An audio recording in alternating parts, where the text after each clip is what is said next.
Today's lesson, we're going to be looking at using arrays and tree diagrams to represent probability. So why do we use these? We use arrays and tree diagrams to show all outcomes. Okay, really useful way of doing it. Now, we've got two things we're looking at today. An array is basically a table, and a tree diagram actually looks like a tree. It's got branches. So it's going to look something like that. And these things can keep on going, okay, if you need enough. Now, with that, we use these to help us answer questions about probability. Now, we're going to get into some examples now, and hopefully this will become a bit clearer on how we use them. So, our first situation, example 6, we're going to have a go at the one on the left, and then I want you to have a go on the one on the right. So you're going to pause the video and then have a go, then press play to see if you've got the answer. So, find the sample space for events with replacement. So, 2 coins are tossed. Okay, draw a table to list the sample space. So let's consider 2 coins. What are the possible outcomes? You can have a head or a tail. Right? Now, we need to draw a table. Another word for that is an array to represent this information. So first thing is I'm going to have my coin number 1 up here, and I'm going to have my coin number 2 down there. Now let's think about the possible outcomes. So coin 1 could either be a head or a tail, and same for coin number 2. It could be a head or a tail. What we're now going to do is link these up into a table like this.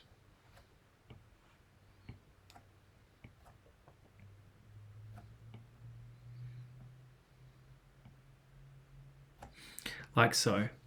Now, what we've done is we've constructed the array. What we now need to do is fill in the sample space. So in here is the sample space. It's all the possible outcomes.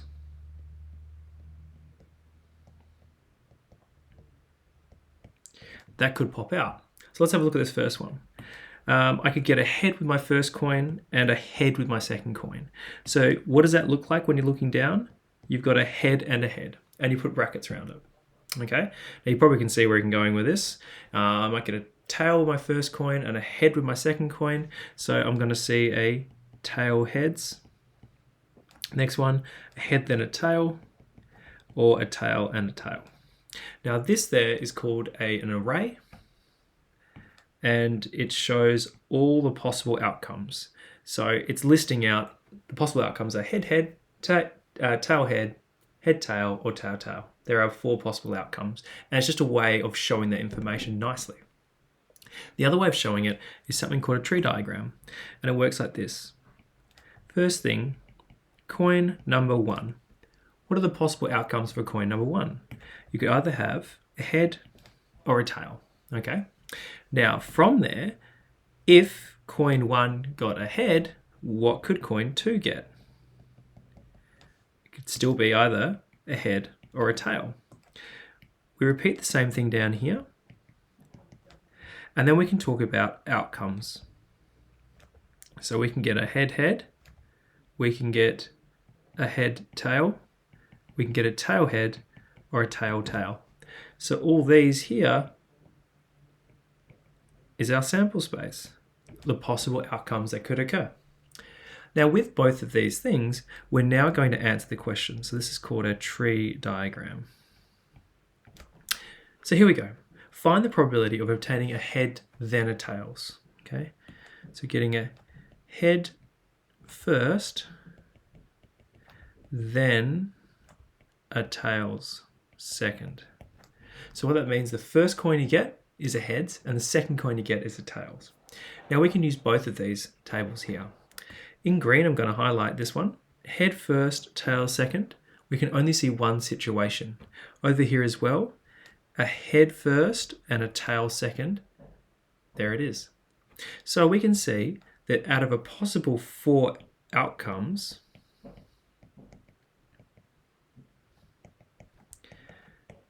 it's going to be out of 4. We can see there's only one chance of it happening. So it's 1 in 4 chance of getting a head on the coin number 1, and then a tail on coin number 2. And you can use either diagram for this. For C, it's saying find the probability of getting 1 head. Now it's actually saying 1 head, not 2 heads, not 0 heads. So we're looking for only 1 head. What I'm going to do now is highlight in blue the situations where it's got 1 head. There's one. There's another. Okay, so we can see the other situations are head-head, that's 2 heads, or tail-tails, that's no heads. So what's our answer? It's 2 out of 4, or you could write a half. Now you could follow the same thing over here. You can say head-tails or tail-heads. Now that we've done that, have a go at the your term and pause the video and then press play when you're ready to go. Okay, we're going to go through the answers now. So 2 identical counters have a red side and a blue side. Draw a table to list their sample space. And we'll also do a tree diagram as well. Okay, here we go. So for this one here, I've got counter 1 and I've got counter 2. I've got red blue and I've got red blue.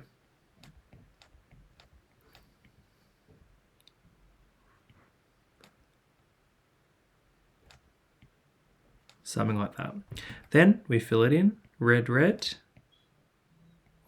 blue, red, red, blue, and blue, blue. So you should have something like that. If you have, give yourself 3 marks. The next is drawing a tree diagram instead. So you've got counter 1, and the 2 possible options are red or blue. Then you've got counter 2. The 2 possible options there is red or blue. Then at the end, you put your possible outcomes. Red, red, red, blue, blue, red, and blue, blue. So there we go. We've drawn both diagrams there. Give yourself 3 marks if you've got that tree diagram as well. The next thing we're going to be doing is on to part B. Find the probability of attaining a B, then another B. Now we can see here that's either going to be 1 out of a possible 4 or B, then another B, 1 out of a possible 4. So both showing the same information. There's our answer. What's the probability of getting 1 red side? So let's have a look. 1 red side. Here's 1. There's another. And over here, you could go this way, or you could go this way. So we can see overall, the answer is going to be 2 out of 4, or a half. Now, I hope you went well there. We're going to stop the video here, and we're going to go into the next video, which is going to be on removing objects as well. Thank you.